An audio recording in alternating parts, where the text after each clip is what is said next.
Today on BNN, it started out as a great friendship and turned into the ultimate sacrifice. We've got the follow-up to one of the first stories BNN ever brought you. Plus, think we might need applesauce? Yeah! put down that hot dog. We've got the latest health news on what you should and should not eat right before working out. That's all coming your way right now on Beachbody Network News.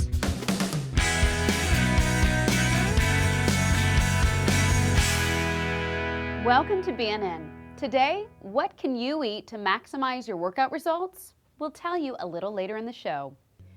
But first, their story touched many. During our premiere episode, we brought you the inspiring story of Jay Brown, who worked incredibly hard to get into shape so he could donate one of his kidneys to his best friend, Tim Smith.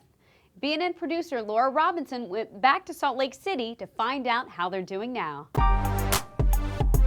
Beachbody coach Jay Brown ramped up his workout, combining hip-hop abs with P90X. Sounds pretty innocuous, right? Well, that is until you find out that just last summer, Jay was overweight and under the gun, needing to shed 70 pounds so he could be in shape to donate a kidney to his best friend. I was in really bad shape. I weighed, it was right around 270, 280. And for the surgery I could not weigh any more than 217. Tim and Jay have been best friends since junior high school, and when it became clear that Tim desperately needed a kidney transplant because diabetes had wrecked his, Jay immediately offered to be the donor. I just started telling all family and friends that I was going to have a kidney donation, and Jay was the first one that offered. And he says, "It's my kidney you're going to take." By doing hip-hop abs, Jay lost enough weight to be the donor, and they thought everything was on track for the transplant. But 2 weeks before the surgery, something was seriously wrong with Tim. Now we got a phone call from the doctor, and he said that they had kind of a red flag come up. They had a problem with the second cross match, and they found out it was because Tim had a flu shot. It caused a reaction to the antibodies in the blood, so they couldn't get a good match. So they had to wait for another 4 weeks for the antibodies to settle back down to make sure we were still a match. I felt it was gonna happen, I just didn't know when. Tested again and given the all clear, the transplant took place just before Christmas. Now, usually transplants are much harder on the donor because an organ is being removed from a healthy body. The recipient usually benefits immediately because they have been sick for so long, then the body receives a healthy organ. But that wasn't the case for Jay and Tim. I was on pain meds for probably 2 or 3 weeks after the surgery, and that was it. And they're trying to fine-tune the medications and the blood pressure so I can actually walk and not fall over. Jay has been back to work since late January, weeks sooner than expected, and is working out even harder than before the surgery. He does a combination of hip-hop abs and P90X. Losing one kidney has not slowed him down at all. Basically, the only limitations they put on me is no contact sports because I have to protect the one kidney I have. And other than that, I can do whatever I want. My goodness, it's a little difficult to keep up with him now. Yeah. You know, everything turned out okay, and in the end, that's what we were hoping for, praying for. I'm pretty proud of him. Tim is no longer bound to a wheelchair and is getting around much better. He's not as lethargic and his complexion has returned. But the mark left on Tim is just one more lasting reminder of the long path they've traveled together since junior high school. As a new Beachbody coach, Jay hopes to be an inspiration to many more than just his immediate family. When we return, we'll tell you what you should be eating to fuel your body for the best possible workout. This is Danny Thiessen from the $1 Million Body Game reminding you that this month is almost over, so submit your story now and get in the game today.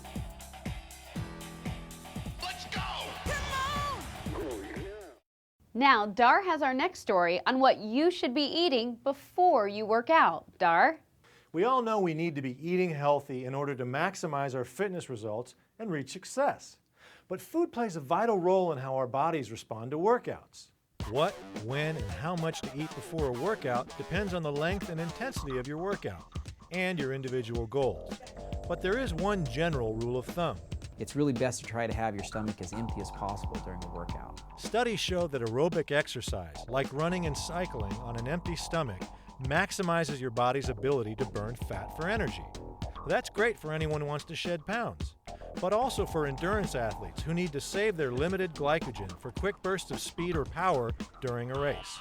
So if you do eat before working out, make sure it's easy to digest and give it time. For aerobic workouts of an hour or less, like hip hop abs or turbo jam, a snack may not be necessary.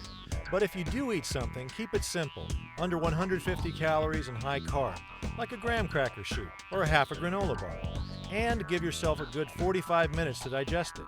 For workouts over an hour and a half, like your long hikes and mini marathons, you'll want a pre-workout snack to reinforce your body's glycogen storage and boost your stamina. Glycogen is the most readily accessible source of energy for your muscles, and you need carbs to build it up. So again, think carbs and keep it simple. One of the great standbys is oatmeal. A lot of people like instant oatmeal because it's got complex carbohydrates and it's easily digestible. Here are some guidelines. Look for familiar carbs, things you often eat for breakfast, like bagels and whole grain cereal. Go bananas on bananas. They're the best choice you can make. Take it easy on fatty foods and proteins. Sorry, no bacon. Avoid super sugary items like pastries, donuts, and fruit drinks. And don't go overboard on fiber. It'll slow the digestion process. For more detailed answers to your nutritional questions, check with Steve Edwards on the Beachbody message boards. He and his team of specialists are always there to help. And don't forget, utilize Beachbody's nutrition plans that come with the workout programs or the online meal planner. Both will help keep you on track to fitness success. Thanks, Dar. I'm fueled and ready to go for my next workout. Now, we'd like to hear from you, especially the guys. Why? Because June is Men's Health Month. So, gentlemen, tell us how and what you're doing to get fit. Shoot some video and send it to BNN, attention Beachbody, 8383 Wilshire Boulevard, Suite 1050, Beverly Hills, California, 90211. Or you can email us at bnn@beachbody.com. We can't wait to hear from you. If you've missed a BNN segment, just click on the story archive link below or download a podcast from iTunes. Coming up on Tuesday's BNN webcast, summer is here, and with all the fun in the sun comes certain dangers. First, what you need to know about working out in the summer heat. Then in health news, we go skin deep to share some tips to protect you from the dangers of skin cancer. All that is coming your way next time on BNN. Now you can go back to your workout. We'll see you next time.